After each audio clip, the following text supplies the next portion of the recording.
Mga kababayan, napanood na ba ninyo ang mga huling pahayag ni Pangulong Marcos tungkol sa corruption? Sabi niya, galit na galit daw siya.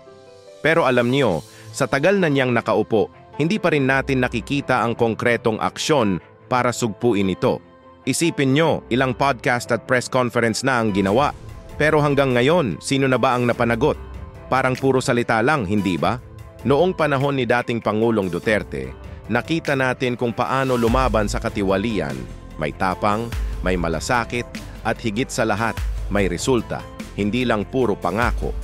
Kung talagang seryoso si Pangulong Marcos sa paglaban sa korupsyon, kailangan nating makita ang tunay na aksyon.